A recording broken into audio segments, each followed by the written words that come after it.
ሰላም ጤና ይስጥልኝ የተወደዳችሁና የተከበራችሁ በመላው ዓለም የምትገኙ የሚዲያችን ቤተሰቦች እንደምንቆያችሁን አሁን ለሰዓቱ መደመጥ ያለባቸውንና ትኩረት የሚሹና በርከት ያሉ መረጃዎችን ይዘን ቀርበናል። በቅድሚያም አበይት ጉዳዮችን እናስደምጣችሁ። ሸማቂውን ኮማንዶ ጄኔራል ተፈራ ለመግደል አልያም ለመያዝ ወደ ሸዋ ገብቶ የነበረው ጦር ከፍተኛ ኪሳራን አስተናግዷል።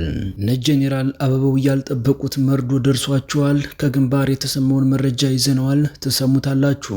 በአርበኛ ዘመነ ካሴ የሚመራው የጎጃም ፋኖ አስደናቂ ድሎችን አስመዝግቧል። በቀጠለው ዘመቻም የብርሃኑ ጁላን ጦር አሰልፈው እየነዱት ይገኛሉ። በተመሳሳይ በጎንደርም ፋኖ ከፍተኛ ድል አስመዝግቧል። ሁለቱንም መረጃዎች በዝርዝር ተሰሙታላችሁ። የእነ እስክንድር ነጋ ጉዳይ አሁንም እያነጋገረ ነው። በርካቶችም አስተያየታቸውን እየሰጡ ይገኛሉ። ሌላኛው መረጃችን ነው። ህወሓት ለአዲሱ ጊዜያዊ አስተዳደር ፕሬዝዳንት አቀባበል አድርጓል።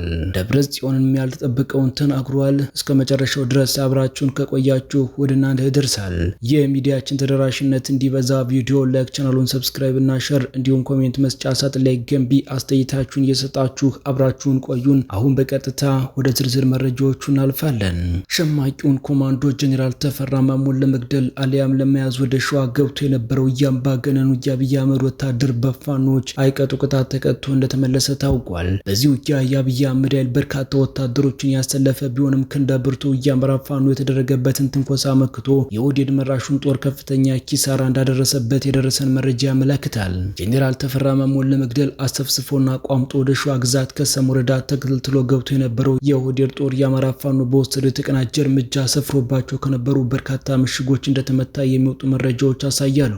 በተለይም ደግሞ በኮሎኔል አበባው በሚመሩ በርካታ የኦህዴድ ጦሮች እንደተመቱና አሉ የተባሉ ዘመናዊ መሳሪያዎች ጭምር በፋኖች እንደተማረኩባቸው የመረጃ ምንጮቻችን ገልጸዋል። ነገር ግን አሁንም ከፍተኛ ቁጥር ያለው የአብይ አህመድ ወታደሮች ወደ ሸዋ ለመግባት ደብረ ዘይት ላይ በዝግጅት ላይ እንደሆኑ ገልጸዋል።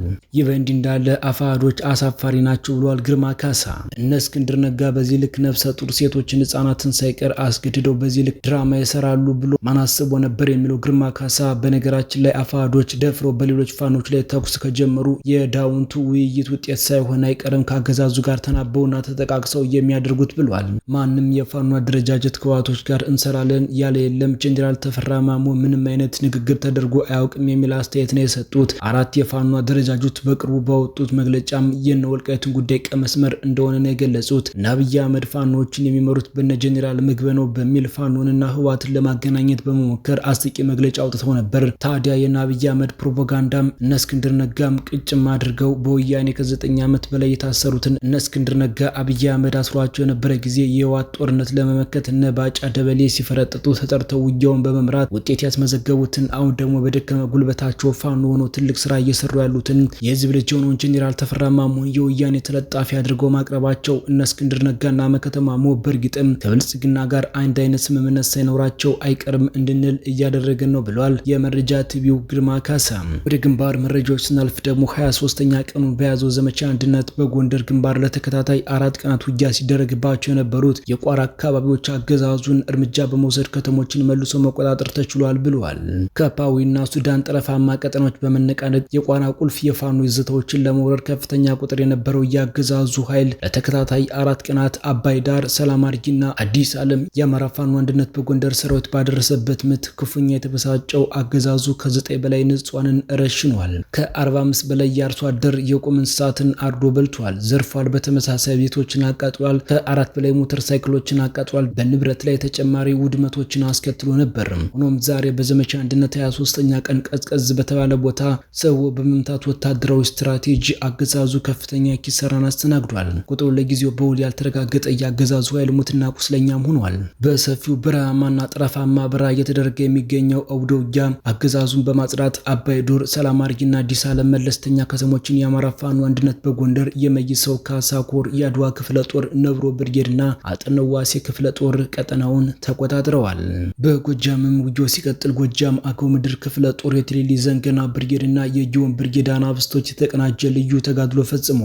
ሁለቱ ብርጌዶች ታሪክ የማይሽረው አስደናቂ ጀብድ መፈጸማቸውን ቀጥለዋል። በዚህ ዘመቻ አንድነት በየሳምንቱ ሳምንት በተከታታይ 3 ሐሙስ ከፍተኛ ውጊያ በማካሄድ ኮሎኔል አባተ ማሞ 4 ሻለቃ አዛዥ 300 አለቃ እንዲሁም ከ200 በላይ የብልጽግና ሰራዊት ዋና ባንዳ እንዳለው አየለን ጨምሮ በተቀናጀ ዘመቻ እስከ ወዳኛው ተሸኝተዋል። በርከት ያሉ ትጥቆች ከአገዛዙ ገቢ ሲሆኑ ከነዚህ መካከል አንድ ዲሽቃ፣ 4 ብሬን፣ 3 ስናይፐርና ከ100 በላይ ክላሽ የተማረከ ሲሆን በዛሬው ዕለት ለአራተኛ ቀን ከባድ ትንቅንቅ በተደረገበት ደግሞ አገዛዙ አንድ ኮር ከ23ኛ ከ73ኛና ከ75ኛ የተወጣጣ ኃይል ያሰለፈ ሲሆን በጀግኖቹ ዘንገና ብርጌድና ጊዮን ብርጌድ በጋራ በተደረገ ኦፕሬሽን 2 ብሬን፣ 17 ክላሽ፣ ከ2000 በላይ ተተኳሽ ሲማረክ አንድ ሻለቃ አዛዥ 100 አለቃ ማዕረግ ያለውን ጨምሮ 31 ዙፋን አስጠባቂ ሰራዊት እስከ ወዳኛው ተሸኝተዋል። በቁጥር ያልታወቀ ቁስለኛ ሆኗል። እነኚህ ሁለቱ ተናዳፊ ብርጌዶች ምርኮ የማይሰለቻቸው መማረካቸውን ታምር መስራታቸውን ቀጥለዋል።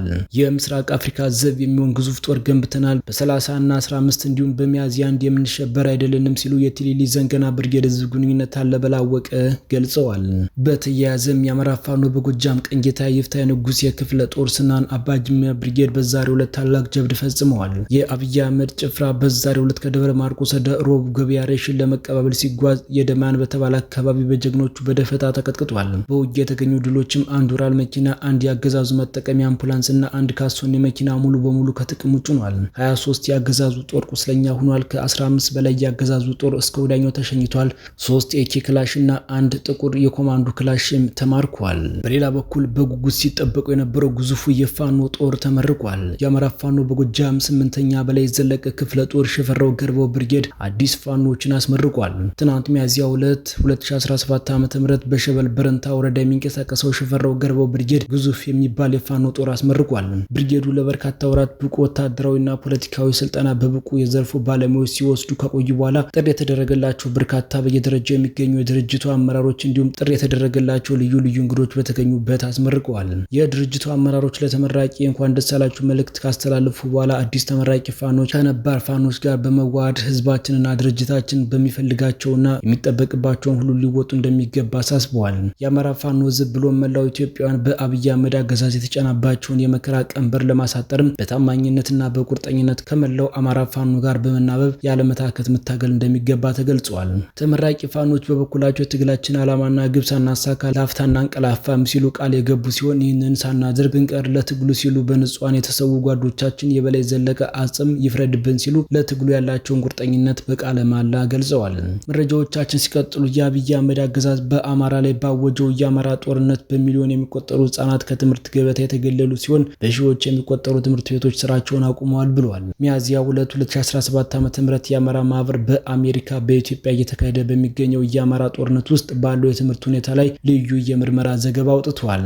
ይህ ሪፖርት ጦርነትና ፖለቲካ ሁከት በትምህርት አሰጣጥና አካባቢው የትምህርት መሰረተ ልማቶች ላይ ያሳደረውን ተጽዕኖ አጠቃላይ እይታ ለማቅረብ ያለመ ነበር። ይህ ዘገባ በወጣበት ወቅት የአማራ ክልል ከ4 ዓመታት በላይ በዘለቀ ያልተቋረጠ የብሔር ጦርነት ውስጥ ገብቶ ይገኛል። የቅርብ ጊዜው ጦርነት በክልሉና አጎራባች አካባቢዎች ከ30 በላይ ዋና ከተሞችን አጠቃሎ በሚያዝያ 2015 እየተካሄደ ክልላዊ ህዝባዊ የተቃውሞ ሰልፎችን ተከትሎ የተፈጠረው የአማራ ጦርነት ነው። ሰልፈኞቹ በመላው ኢትዮጵያ በአማራ ተወላጆች ላይ እየደረሰ ያለው የዘር ማጥፋት፣ የዘር ማጽዳት፣ የፖለቲካ መገለል፣ የጉዞ ገደብ፣ ቤት ማፍረስና ማፈናቀልና መሰል ድርጊቶች እንዲቆሙ ጠይቀዋል። የአማራ ህዝብን ጥያቄዎች በመመለስ ፋንታ በሚያዝያ 2015 መገባደጃ ላይ በአብይ አህመድ የሚመራው የኦሮሞ ብልጽግና ፓርቲ አገዛዝ በጽንፈኞች ላይ የሚደረግ የህግ ማስከበር ዘመቻ ብሎ በማወጅ ለ2 ተከታታይ ዓመታት በኦሮሞ ብልጽግና ወታደሮች እና የአማራ ፋኖ ራስን የመከላከል ኃይል መካከል ጦርነት እየተካሄደ ይገኛል።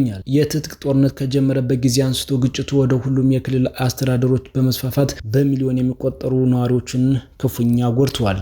በጦርነቱ ሂደት ወቅት በመላው የአማራ ክልሎችና ሌሎች የኢትዮጵያ አካባቢዎች በአገዛዙ ታጣቂዎች እጅ በአማራ ሰላማዊ ህዝብ ላይ የሚፈጸመውን ከፍተኛ የዓለም አቀፍ ህግ ጥሰቶችን የአማራ ማህበር በአሜሪካ እየሰነደ ይገኛል። ይህ በየቀኑ በሰላማዊ ሰዎችና ትምህርት ቤቶችን ጨምሮ በሲቪል ኢላማዎች ላይ በአገዛዙ ኃይሎች ላይ በሚደረግ ጥቃት በመቶዎች የሚገመቱ ሰዎች ሰለባ ሆነዋል። በአማራ ጦርነት ምክንያት 4.4 ሚሊዮን የሚገመቱ ተማሪዎች ከትምህርት ገበታ ውጭ ሆኑ ሲሆን ከ6000 የሚበልጡ ትምህርት ቤቶች ላይ ጉዳት ደርሰዋል። ይህ ዘገባ በአራት ክፍለ ሀገራት በሚገኙ 11 የዞን አስተዳደሮች ላይ ልዩ ትኩረት በማድረግ በአማርኛ ትምህርት ስርዓት ላይ የተፈጠሩ ተጽዕኖዎችን ለመለየት ሞክሯል። ዘገባው እንደገለጸው ከ5231 ትምህርት ቤቶች በላይ በጸጥታ ችግር፣ በትምህርት ቤት ህንፃዎች ንብረቶች ላይ በደረሰው ውድመት እና ትምህርት ቤቶች ለወታደራዊ አገልግሎት እንዲውሉ በመደረጋቸው ምክንያት ከ3.5 ሚሊዮን በላይ ህጻናት ከትምህርት ቤት ውጭ ሆነዋል ብለዋል።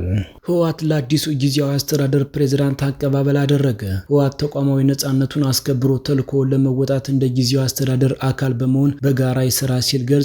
የህወሓት ማዕከላዊ ኮሚቴ ባዘጋጀው የአቀባበል ስነ ስርዓት ላይ የህወሓት ሊቀመንበር ደብረጽዮን ገብረ ሚካኤል እንደተናገሩት መድረኩ መልካም ምኞቶችን ለመግለጽ ብቻ ሳይሆን ከፕሬዝዳንት ጄኔራል ታደሰ ጋር ለመተባበር ጭምር መሆኑን ገልጸው ጊዜያዊ አስተዳደሩ በአጭር ጊዜ ውስጥ ለማሳካት ያለንን ቁርጠኝነት ለማሳየት የተዘጋጀ ነው ብለዋል።